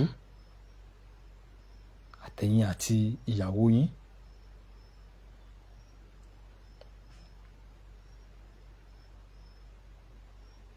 Mò ń wo bàbá lórí ìjókòó belé wa, mi ì mọ bí ìbá ṣe dùn tó ká ní pé inú orílẹ̀-èdè tiwa láti wà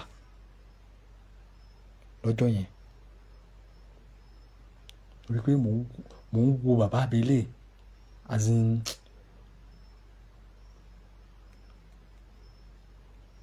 inú mi dẹ̀ ń dùn pé bàbá dáadáa lélẹ̀.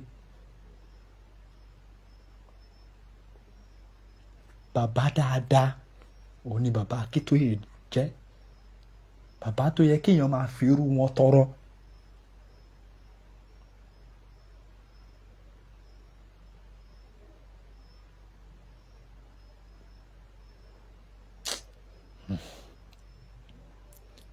Ẹ já wo ti ewu orí o, mò ń sọ lẹ́ẹ̀kan sí o.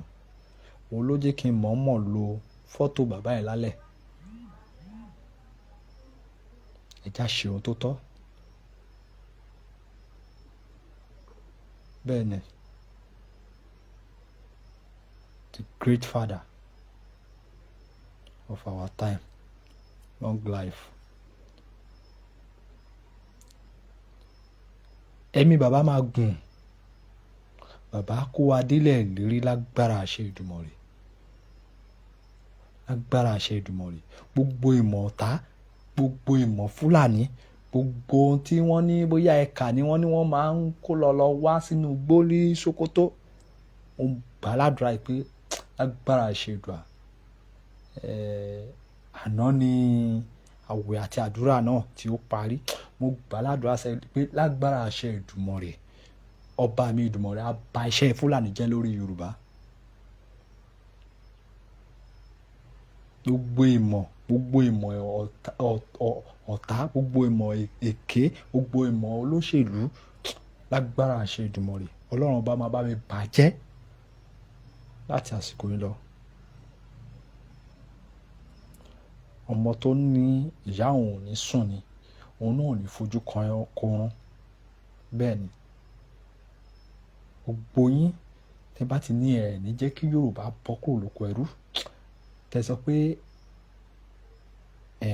àríjẹ rídìí ìbàjẹ́ lẹ́ẹ̀ máa fi da ìrìn àjò ẹrú,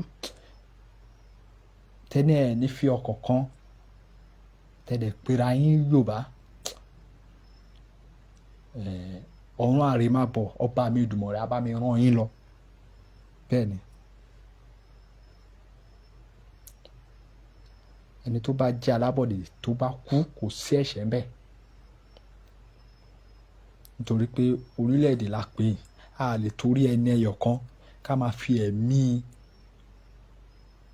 gbogbo ìlú, ká máa fi ẹ̀mí gbogbo ìlú wéwu. ohun tí Fúlàní tó ń fún wa jẹ tí ìmọ̀ wa ò fi ṣọ̀kan, mo gbàládùra láti èní lọ sẹ́ẹ̀, mo ní kó bàjẹ́. Èèwọ̀ tí Fúlàní ń fún wa jẹ nítorí pé ọ̀pọ̀lọpọ̀ oúnjẹ wọn là ń jẹ, ta ló mọ nǹkan tó ti ń ṣe sí. Mò ń sọ̀rọ̀ pẹ̀lú ìwọ̀nba ọgbọ́n díẹ̀ tọ́lọ́run fi fún mi ni o, ó dẹ̀ máa yé àwọn tó yé. Àwọn ibi tí Fúlàní parí iṣẹ́ sí nìwọ̀nyẹn. Bẹ́ẹ̀ ni, the more bàbá mi ẹ kálẹ́ Adébánjọ bàbá dáadáa, mi ní dárúkọ ìlú tẹwà, ó ti yé yín bẹ́ẹ̀ yẹn. Ẹ kálẹ́ sà.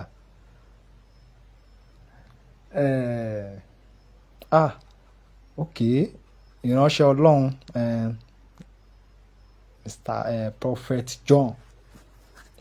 Prophet John ni wọ́n, ìránṣẹ́ Ọlọ́run dáadáa. Ẹ kálẹ́. Báwo lọ́wọ́ èèyàn wá ń bẹ̀ o. Èèwọ̀ tí Fúlàní ń fún wa jẹ ó pọ̀. À ń jẹ tòmátòsì wọn, ta ló mọ ọkọ tán ti ń ṣe sí láti ọ̀hún. Màálù wọn wà bẹ́ẹ̀, ẹ̀wà wọn wà bẹ́ẹ̀. Gbogbo ohun tí a dẹ̀ ń sọ yìí kò kọjá nǹkan tó yẹ kí àwa fúnra wa máa produce.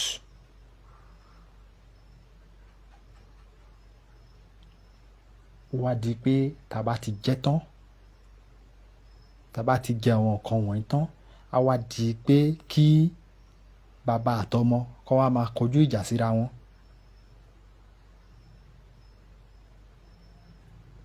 Á wá di pé in fact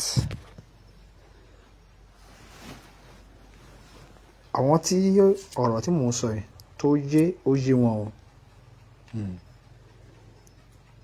Fúlàní ń ṣe àwọn iṣẹ́ burúkú,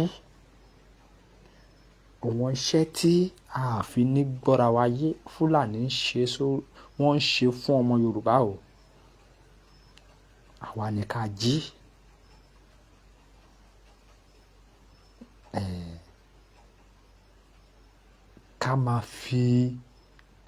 Ká bẹ̀rẹ̀ sí ní ba iṣẹ́ wọn jẹ́ láti orí ìran tí a wà yìí, kí ìmọ̀ràn Fúlàní, ète wọn àtọwọn àti British kò di asán lórí Yorùbá. Òun la ṣe ń sọ fún yín, ìrìnàjò ń ṣe ìrìnàjò ọjọ́ kan. Ilẹ̀ Yorùbá kò gẹ́gẹ́ bí one local government. Kò ń ṣe ìrìnàjò ọjọ́ kan o.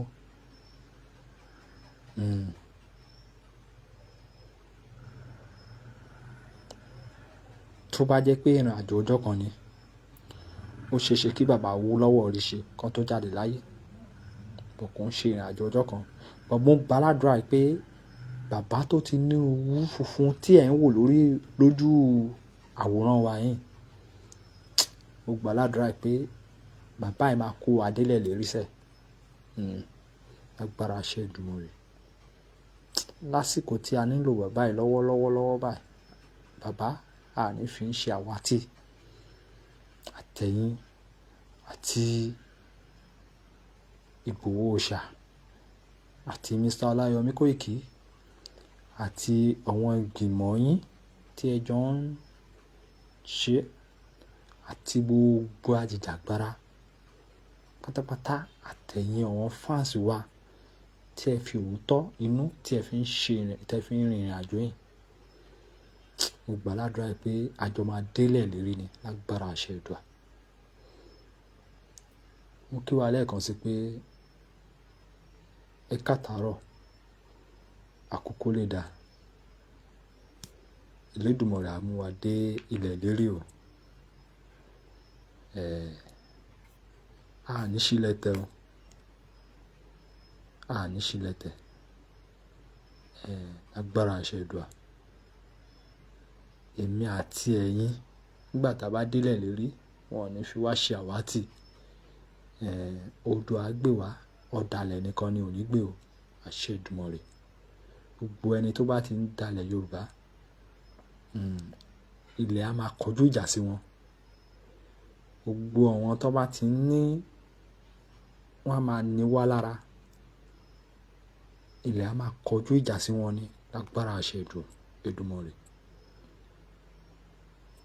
Mo fi àsìkò yìí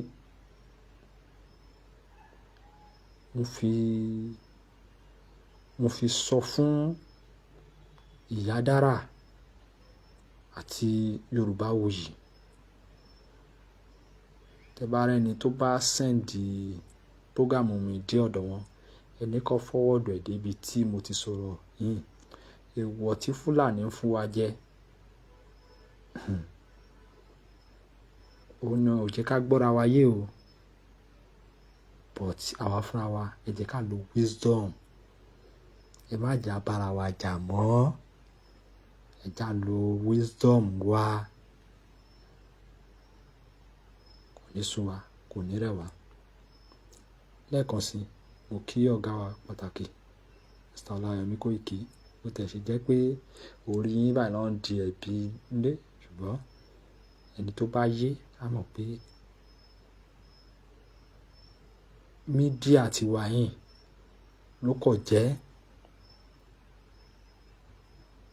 agbẹnusọ fún ìrìn àjò tá gbé dání yìí. Bọ̀dá wa kọ́ ló máa pick a date gẹ́gẹ́ bá ṣe ti sọ sẹ́yìn. So a ní ìdá tún padà sẹ́yìn mọ́. Wà kí ẹ̀yin èèyàn wa lẹ́ẹ̀kan sí. Ẹ ṣé gan tí ẹ ti darapọ̀ mọ́ wa látẹ̀kàn. A ní rí jù báyìí lórí ètò fún tèmi. Àwa la máa wà o, bẹ́ẹ̀ ni ẹ̀yin náà ni a sì máa bá. Owó tí ẹ fi ń ṣe dátà, ọwọ́ tí ẹ fi ń tẹ̀, tẹ́ fi ń ṣe, tẹ́ fi ní ọ̀dọ̀ tiwa ìṣá lẹ fẹ́ máa gbọ́. Mo gbàládùra pé ọwọ́ náà ẹ̀ ní fi gbọ́mọ sí o. Ọlọ́run ọba Èdùmàrè á mú wa délẹ̀ lérí.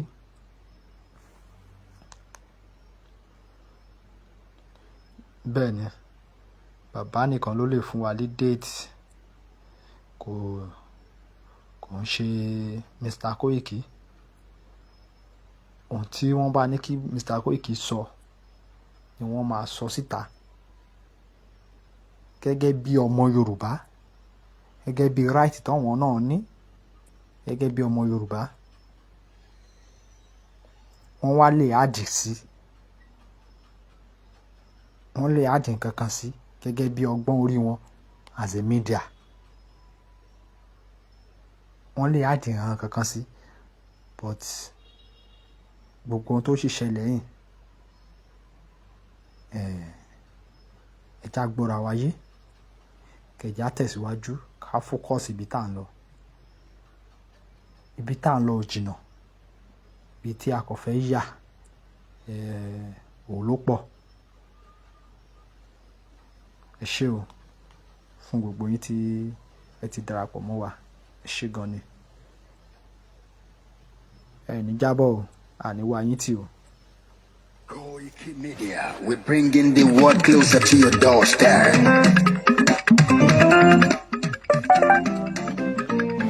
kOIKI Media,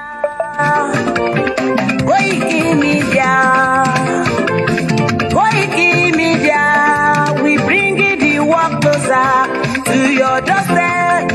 kOIKI Media, kOIKI Media, kOIKI Media, we bringing the world closer to your doorstep.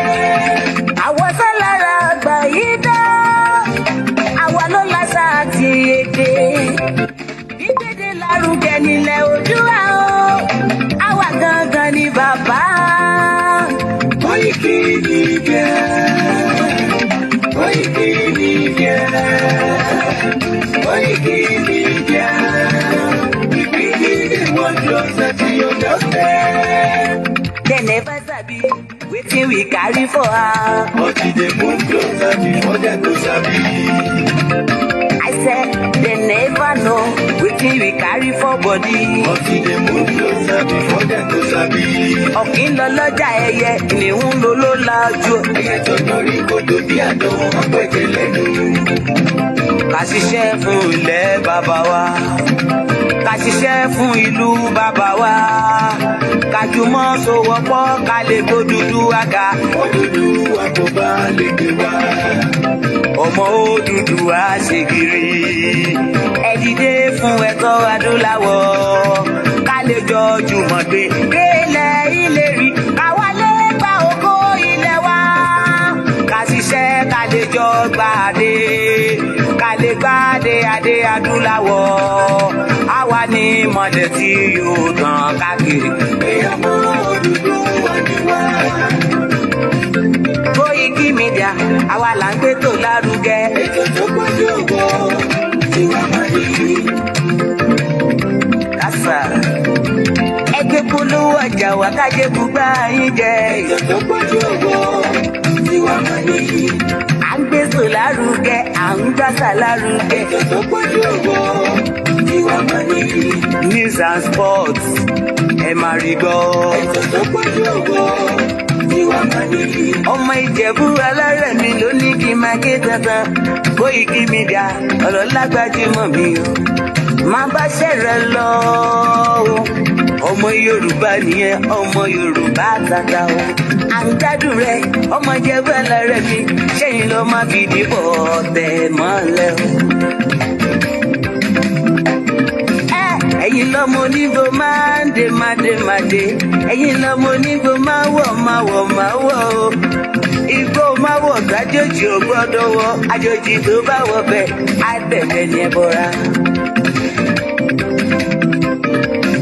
Ẹ̀yin lọ máa náwó kóyìnbó tó dé, ìgbà tó yìnbó dé o, owó náà dẹ́kun pọ̀ sí o. Koiki Media ṣàwa ní bàbá. Koiki Media àwọn ní bàbá. Koiki Media àwọn ní bàbá. Àdáńtọ́ àtúnpèrègèdè. Koiki Media àwọn ní bàbá. Àwa là ń gbé tò lárugẹ, jẹ́ ká jọ gbọ́ o. Koiki Media àwọn ní bàbá. Àtúnjà fẹ́tọ̀ ilẹ̀ wa, fẹ́tọ̀ ilẹ̀ Yorùbá. Koiki Media àwọn ní bàbá.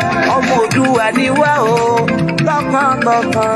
Koiki Media àwọn ní bàbá. Ikú tó ṣe bí lébi òsì, àdìmú bàbá iyọ̀. Koiki Media àwọn ní bàbá. We bring you one closer to your doorstep. Koiki Media àwọn ní bàbá. Afẹ́fẹ́ tó fẹ́ o tó kàn kí oko lára ni. Koiki Media àwọn ní bàbá. Àpèrègèdè Olódùmarè ló fún wa ṣe. Koiki Media àwọn ní bàbá. Gbogbo ayé ẹ gbọ́, àwa ní bàbá o. Àwọn ní bàbá. Ẹ máa bọ̀ wá ẹ gbé polówó ọjà yín wá o. Koiki Media àwọn ní bàbá. Odùduwà la gbé dání, òtítọ́ la gbé dání. Koiki Media àwọn ní bàbá. A kì í sọ̀dálẹ̀, a kì í sọdí kẹta. Koiki Media àwọn ní bàbá. Àdúró tán, a tún pèrègèdè. Koiki Media àwọn ní bàbá. Koiki Media we bring you one closer to your doorstep. Àwọn ní bàbá. Koiki Media is around. To give us latest. Is around o. To give us latest. Ladies and gentlemen, Ẹ mú kalẹ̀ sílẹ̀, ẹ tẹ́tí ẹ̀kọ́ ètò tó pọ̀jù gbogbo. ladies and gentlemen, Ẹ mú kalẹ̀ sílẹ̀, ẹ tẹ́tí ẹ̀kọ́ ètò tó pọ̀jù gbogbo.